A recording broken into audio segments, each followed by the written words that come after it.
12-12 Game Changer. Amel Ramdan, François Moulek, 12 heures non-stop pour s'inspirer, comprendre et apprendre. Comment changer le game ? Il paraît que le secteur de la restauration se porte moyen.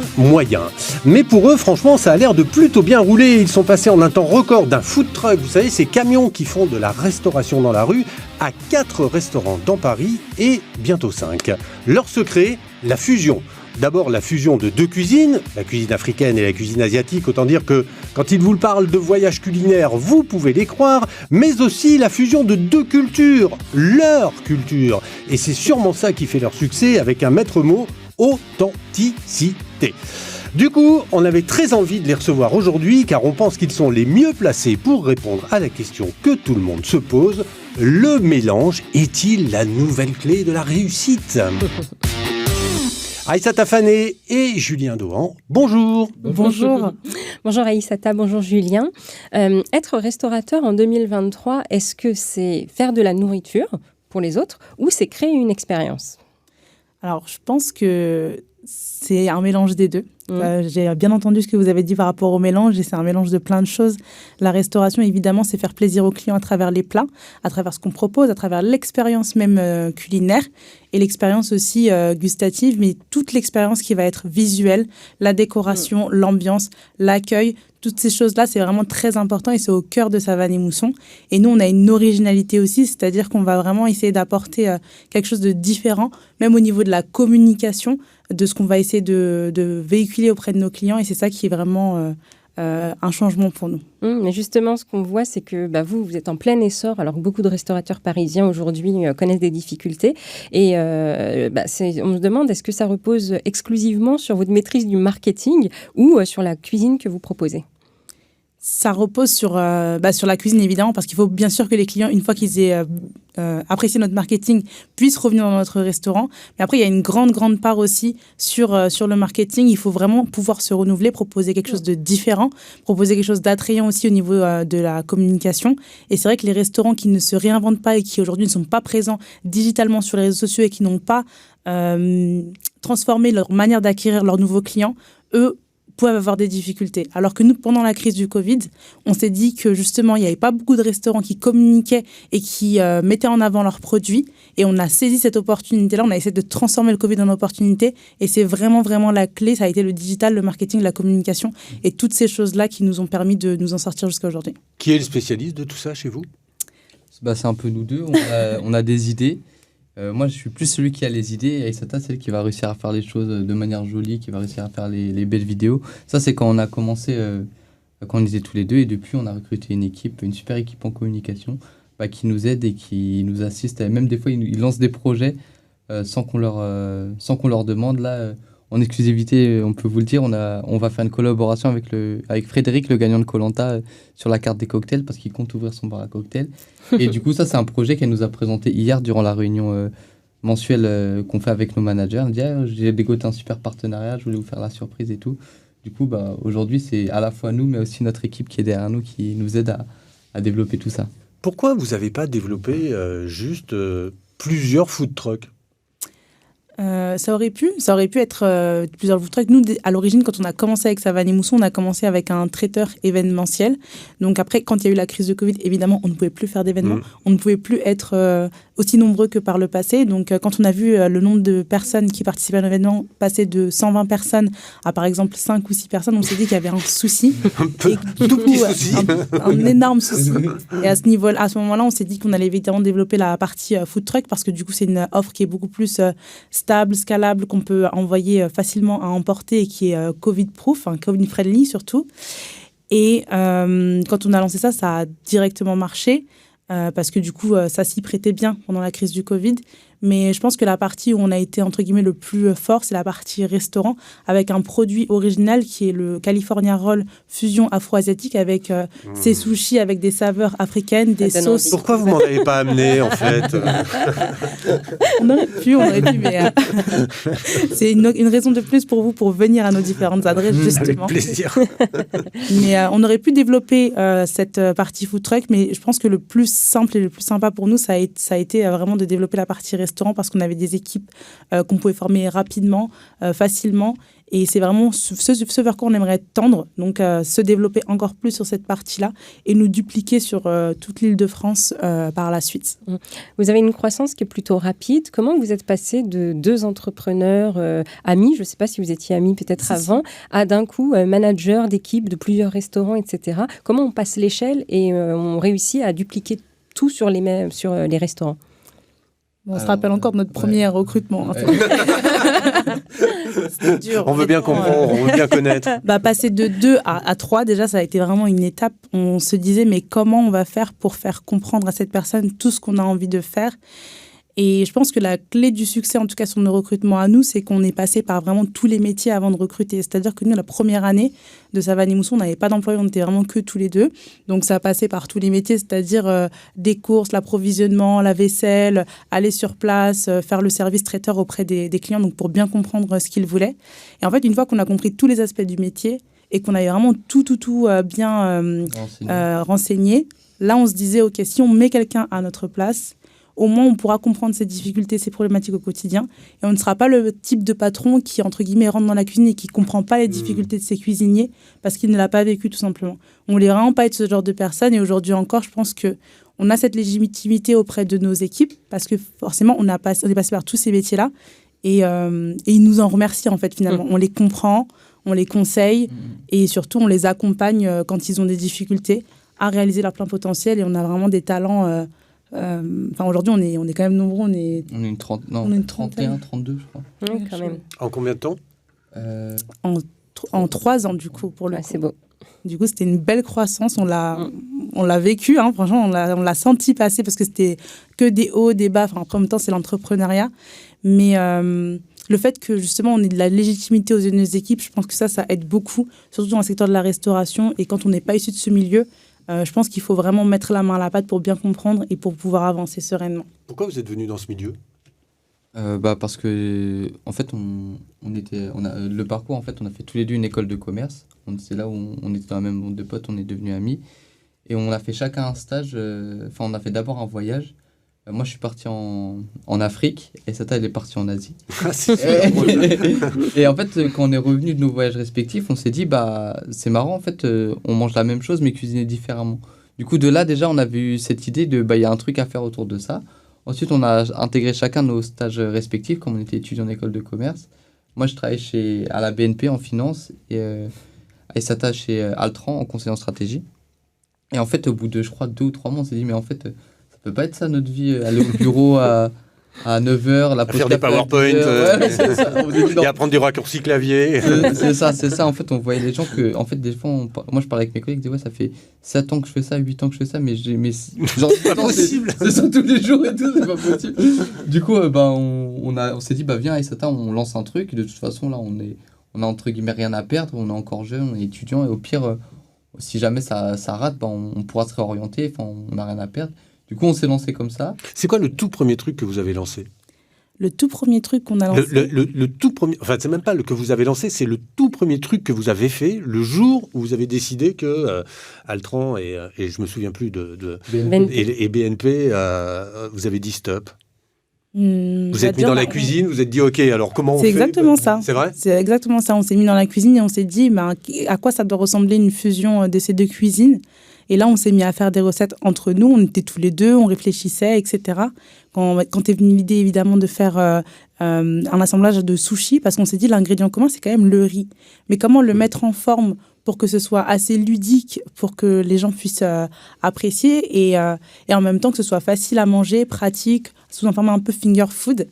Et quand on a eu l'idée de le faire sous forme de sushi, on se disait, mais c'est incroyable. En fait, l'idée, elle est juste tellement bien trouvée, ça va tellement bien ensemble que les gens vont vraiment apprécier ce produit.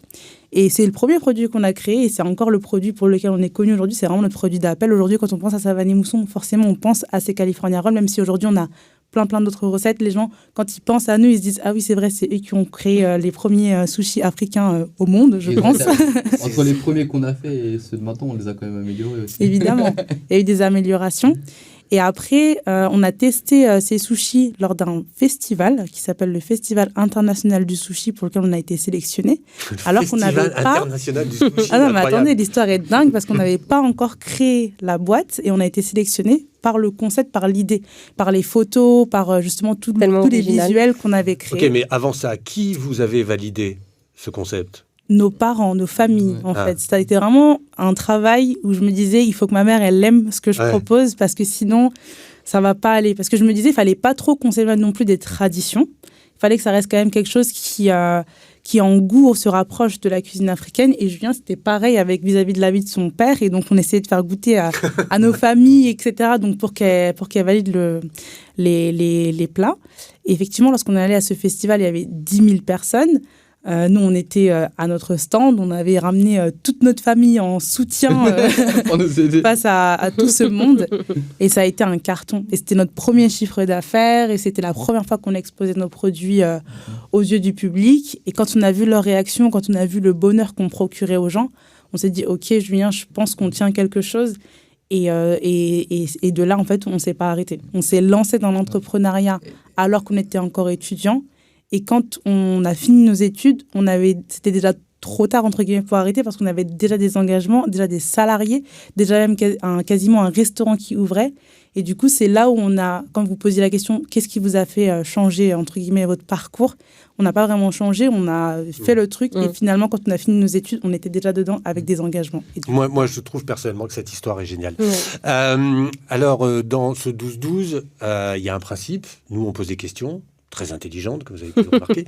Mais celles et ceux qui nous regardent posent aussi des questions. Et c'est maintenant. Le 12-12 Game Changer, vos questions. Alors, première question, Aïssata et Julien. Quelles sont les erreurs à ne pas faire quand on veut se lancer dans la restauration ? Alors, moi, je pense que l'erreur qu'il y a beaucoup de gens qui font, après, ça c'est la méthode Savane et Mousson, mais l'erreur que beaucoup de gens font, je pense, c'est de tout vouloir acheter tout neuf dans un secteur qui en fait n'est pas fait pour que vous réussissiez finalement. Parce que quand on regarde l'industrie de la restauration, il y a quand même des agents immobiliers qui vivent de la revente de fonds de commerce, du coup qui vivent quelque part de la faillite de certains restaurateurs. Tous les frigos, le matériel que vous achetez à Métro, ils vous le garantissent 5, 10 ans, mais ils en vendent tous les jours. C'est-à-dire qu'il y a bien des gens qui ouvrent, qui achètent des frigos, qui bazardent tout et on rachète d'eux pour faire exactement la même chose. Du coup, nous, quand on a commencé, c'était un peu dans la période du Covid, tout le monde fermait son restaurant. Et du coup, en fait, on a racheté plein de trucs pour quasiment 1/10 du prix. Et en fait, on a été hyper économe sur nos premières dépenses parce qu'on a commencé, on n'avait pas d'argent, on avait nos payes de stage. Et en fait, comme on était étudiant, la banque, elle ne pouvait pas nous prêter de sous. On avait déjà notre prêt étudiant sur le dos. Si on disait en plus, vous nous prêtez pour qu'on ouvre un resto, là, ils auraient regardé. Et du coup, vous avez financé ça comment ? On a financé ça grâce au premier bénéfice du service traiteur. En fait, on demandait des acomptes aux clients pour réaliser la prestation. Et ce sont ces acomptes-là qui finançaient en fait le besoin en trésorerie de l'entreprise. Et au bout de 6 mois, en fait, on s'est rendu compte tout simplement que l'entreprise commençait à avoir suffisamment d'argent pour pouvoir se lancer par elle-même. Bootstrap. Exactement, on a bootstrappé. Génial. Moi, je vous écoute depuis tout à l'heure. Franchement, je suis ébahi. Vous avez eu une stratégie, un mode de fonctionnement qui est assez... game changer. Ouais, qui est vraiment game changer. On a vraiment bien fait de vous inviter, à part le fait que vous êtes venus les mains vides. Mais autrement, c'est bien. Alors, deuxième question, quand on est jeune, comment se démarque-t-on sur les réseaux sociaux d'une concurrence féroce qui est en place depuis plusieurs années ? Et quel est l'algorithme à respecter ? Est-ce qu'il y a un algorithme à respecter déjà ? Oui, mais je pense qu'il y a tous les réseaux sociaux sont différents. On ne va pas parler de la même manière quand on est sur LinkedIn que quand on est sur TikTok. Là, vraiment, je prends les deux extrêmes. Nous, ce qui a marché pour nous, c'était vraiment d'être ultra transparent et ultra... nous-mêmes.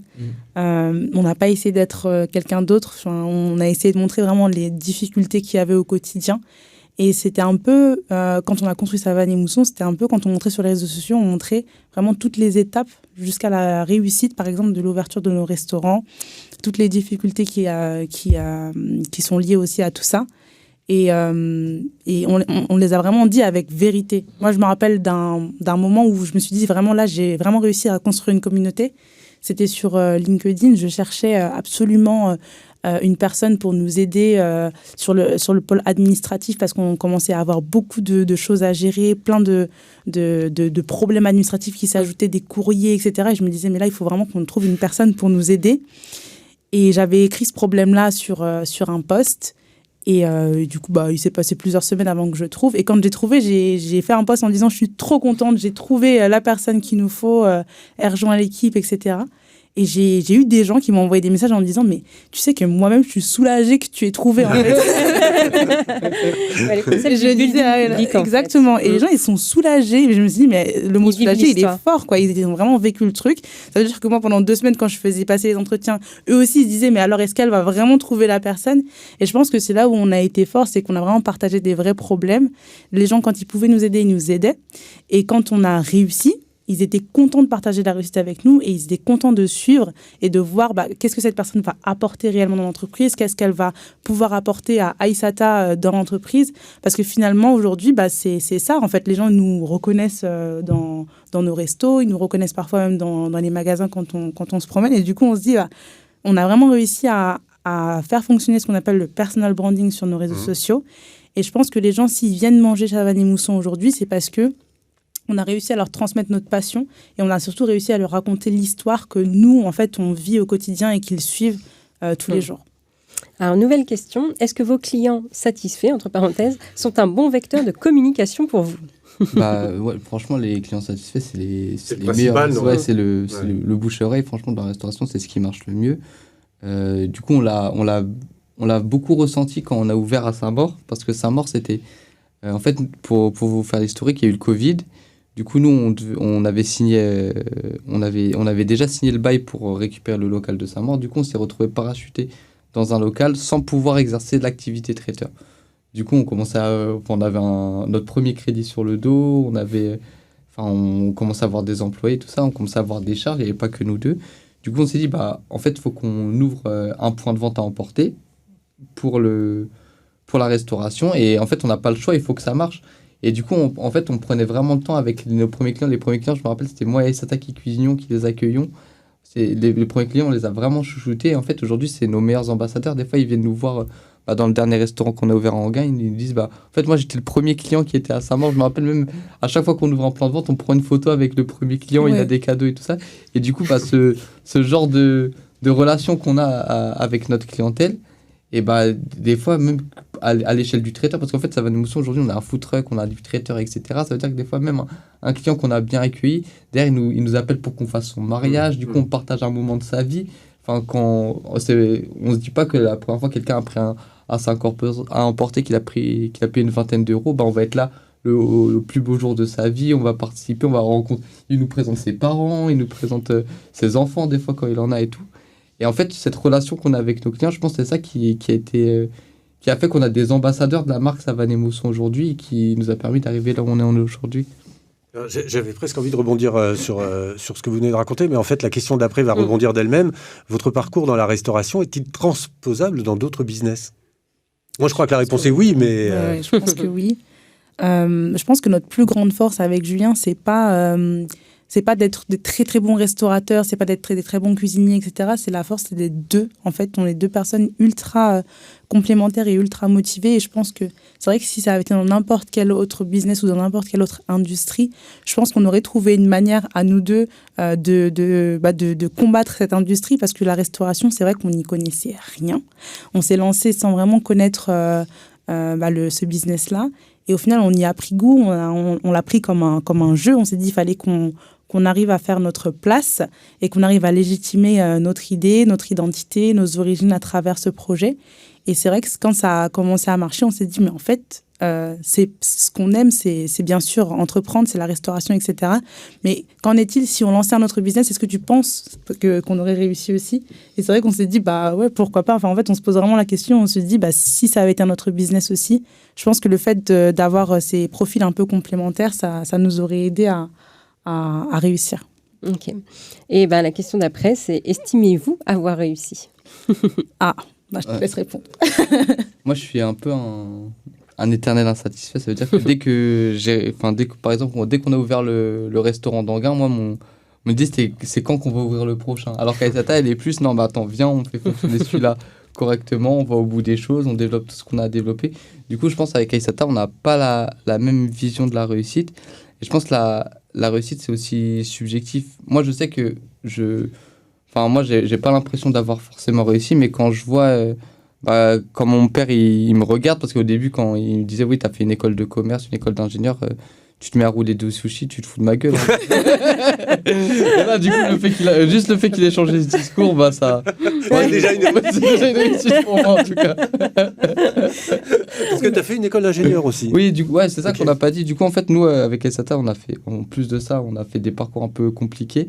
Moi, on a fait l'EM Lyon tous les deux. Et en parallèle de l'EM Lyon, moi, j'ai fait l'école centrale. Et Aïsata, en parallèle, elle a fait Sciences Po. Et en parallèle de tout ça, on a fait Savane et Mousson. Non, mais comme quoi, les études, ça sert à rien. Est-ce que vous auriez pu faire une école de cuisine ou une école hôtelière? Mais non, en fait. Franchement, c'était compliqué. En plus, quand on dit qu'on a fait Savane et Mousson en parallèle de nos études, c'est vrai qu'on oublie de mentionner les études, mais c'était vraiment des études hyper prestigieuses, c'est-à-dire que c'était exigeant, c'était chaud. Moi, dans ma classe, je voulais vraiment que personne ne sache que je fais Savane et Mousson, parce que j'avais l'impression que si les gens savaient, ils se seraient pas forcément mis en classe avec moi sur les travaux de groupe, parce qu'ils se seraient dit, oui, mais elle bâcle son travail ou quoi que ce soit. Et pas du tout. En fait, je me suis rendu compte que ça me rendait encore plus productive. Et au final, j'ai eu des super notes, quoi. Et quand ils ont découvert, mon prof, il a dit, mais tu faisais tout ça et en plus, tu faisais Savane et Mousson. Mais j'y crois pas, quoi. C'est incroyable. Est-ce que vous avez l'impression d'être des gens exceptionnels ou pas? Non, je pense pas qu'on parce que des fois, en fait, c'est ça qu'on là, par exemple, on est assis, on est bien accueillis dans le locaux, on enregistre une émission à la radio et tout ça. Enfin, là, on se dit, ouais, on a une vie cool et tout. Mais des fois, on se retrouve dans des situations. Je dis, mais Aïsata, comment il y a 10 heures, on était là en train de parler dans une radio. Et là, on se retrouve à pousser une voiture sur le route. Il y a un truc qui va pas. Et en gros, c'est ça va des moussons, c'est des hauts et des bas. Là, Aïsata, elle mentionnait qu'elle était en école. Des fois, elle suivait des conférences à Sciences Po. En même temps, elle était en train de faire la vaisselle et tout ça, ou en train de cuire un yassa, un mafé. Parce que c'était la période où tout était en visio à cause du Covid. Du coup, Aïsata, à chaque fois, elle coupait sa caméra. Elle disait oui, allume la caméra. Du coup, Aïsata, elle prend son ordi, elle sort de la cuisine, elle s'installe au bureau comme si rien n'était, alors qu'elle est encore en table. C'est n'importe quoi. Alors, une autre question. Pensez-vous que votre modèle peut fonctionner à l'étranger ou dans d'autres capitales européennes? Je pense que oui, parce qu'il y a des pays qui sont très ouverts culturellement comme l'Angleterre. La ville de Londres, c'est hyper mélangé. Mais surtout, je pense que le pays ou la ville où ça marcherait le mieux, ce serait aux États-Unis, à New York, où il y a vraiment cette culture blasienne. C'est vraiment quand on s'est lancé avec Savane et Mousson, on s'est dit, mais dans le monde, ça existe vraiment cette culture-là. Il y a vraiment ce mélange afro-asiatique qui existe déjà dans certains pays, et encore plus aux États-Unis, à New York. Et on s'est dit, c'est vrai que si un jour on voulait s'exporter, on penserait déjà du coup à Londres et aux États-Unis. Mais notre rêve ultime, je pense que là où on aurait le sentiment d'avoir réussi, parce qu'on me posait la question tout à l'heure, c'est si un jour il y avait un Savane et Mousson en Afrique et un autre en Asie. Là, je me dirais exactement ce que j'allais dire. Ouais. Ça serait trop bien. Ça serait vraiment génial. Est-ce qu'il y a des outils que vous utilisez et qui vous permettent d'accélérer votre développement? Oui. Alors, franchement, je pense que l'outil numéro 1 que tout entrepreneur devrait utiliser, c'est Notion. Je ne sais pas si vous connaissez Notion, mais Notion, ça permet vraiment de vider sa tête. En fait, nous aussi, on avait comment on s'organisait avec Aïsata. En fait, on absorbait beaucoup de charges de travail auprès de nos employés. Ça veut dire qu'ils nous appelaient toutes les 5 minutes. On disait, ouais, Julien, c'est où ça, c'est où c'est...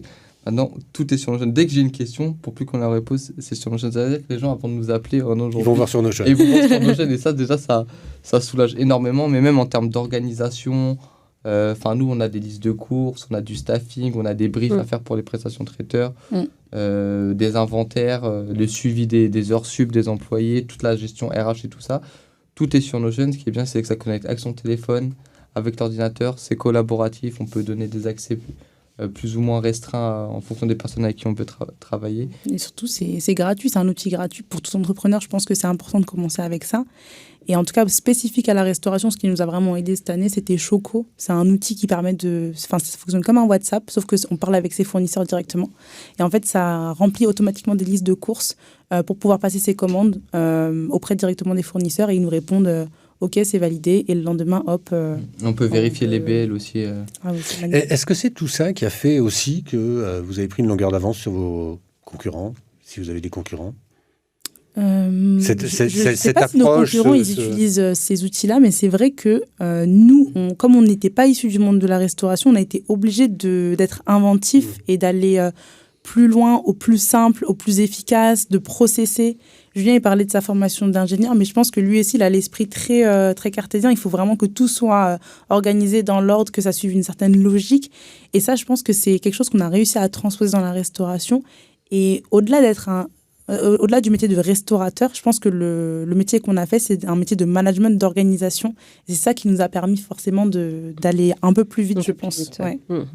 Alors, une autre question, est-ce que vos recettes sont déposées ou protégées et avez-vous peur d'être copiées ? En fait, le problème, c'est qu'on ne peut pas vraiment déposer une recette en cuisine. D'ailleurs, nous, on a même écrit un livre de recettes. Du coup, on a donné notre recette à tout le monde. Si vous voulez, open source.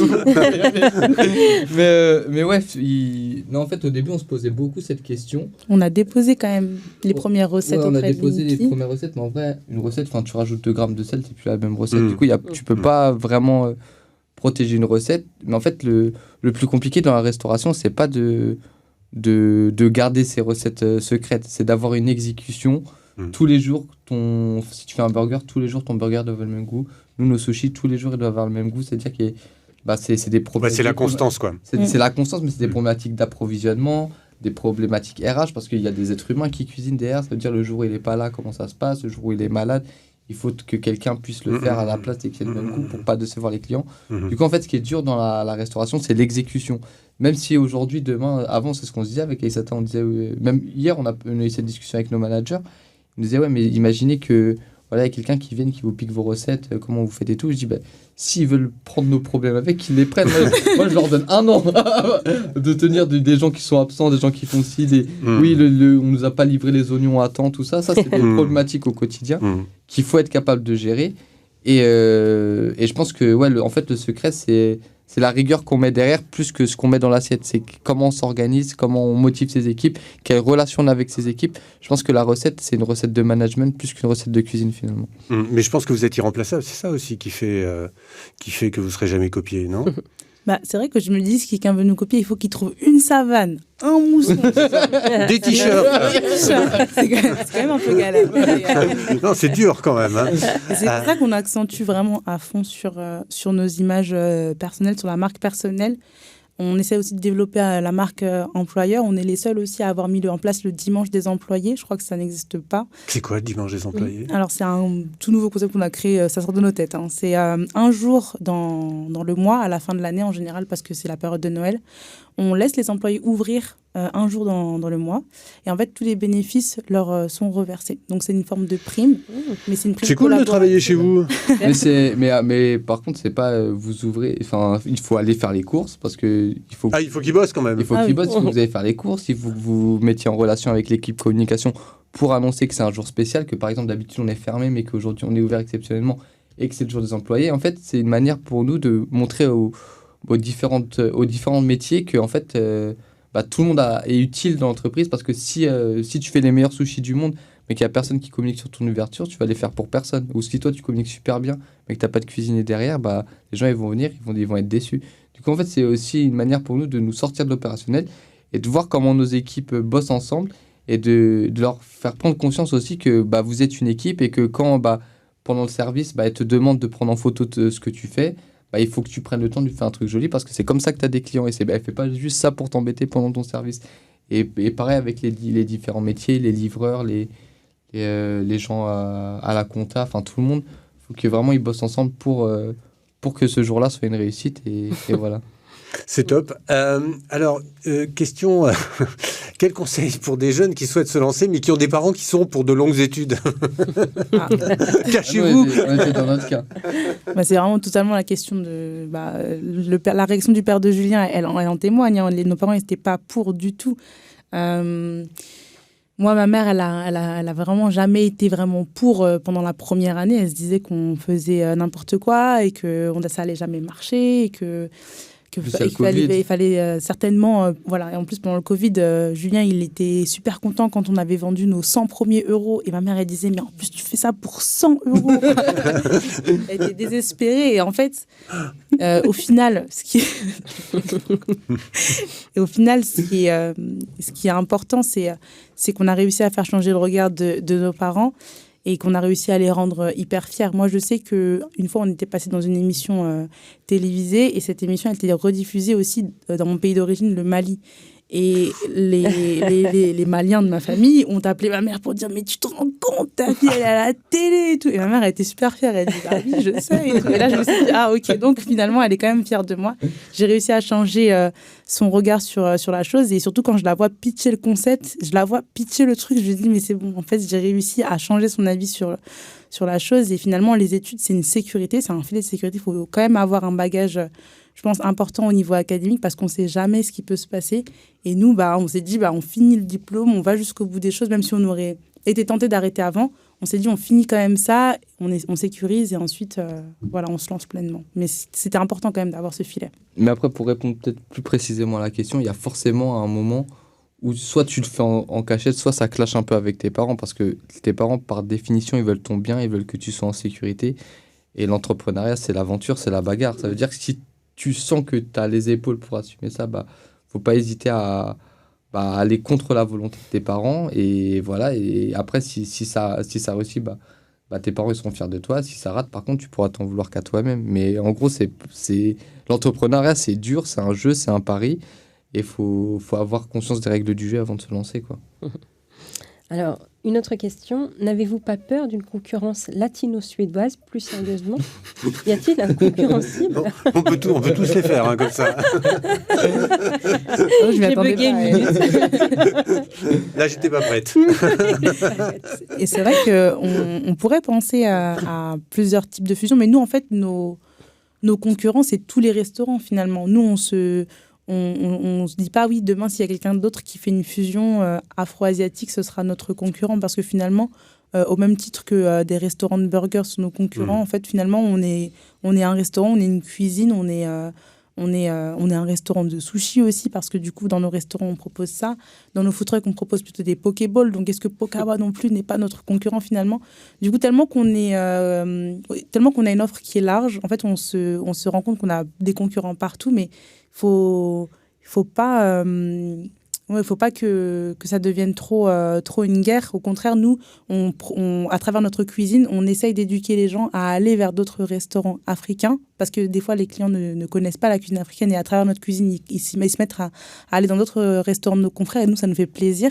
Et inversement, dans les restaurants asiatiques, on voit qu'on a un petit peu d'influence. Du coup, les gens vont plus oser venir chez nous goûter et si ça leur plaît, ils vont vraiment essayer d'aller découvrir d'autres cultures. Donc finalement, on est un moyen de faire découvrir une cuisine qui n'est pas connue à nos clients. Et donc, nous, ça nous fait extrêmement plaisir aussi si ça se passe de cette manière-là. Et en plus, j'ajouterais aussi que la restauration, c'est quand même un marché où tous les jours, tu as des nouveaux clients. C'est pas comme, un téléphone, tu as acheté Samsung ou tu as acheté Apple et tu le gardes 1 an ou 2. Enfin, tu as mangé un jour chez moi, le lendemain, tu peux aller manger chez quelqu'un d'autre. Du coup, si tu manges pas aujourd'hui chez moi pour aller là, c'est pas grave, tu viendras demain et voilà. Bon, en tout cas, moi, je voulais vous dire un truc, c'est que je vous connaissais pas avant que vous veniez. Malgré tout ce que vous faites sur les réseaux sociaux, mais en même temps j'ai des excuses. Je vous trouve super attachant. Je trouve que ce que vous faites c'est génial. Je trouve que c'est un sans faute. Tout ce que vous avez expliqué, je pense que c'est une masterclass pour tous les entrepreneurs. L'idée de commencer avec ses petites mains dans sa cuisine, de faire tous les postes, d'organiser, d'automatiser, de communiquer. Franchement, je suis ébahi et je vous remercie vraiment d'être venu. Merci à vous, c'était un super moment. C'est passé hyper vite. J'ai l'impression que toi, t'as trop parlé. Non. En tout cas, vous êtes l'image du Game Changer. Merci, clairement. Le 12-12 Game Changer.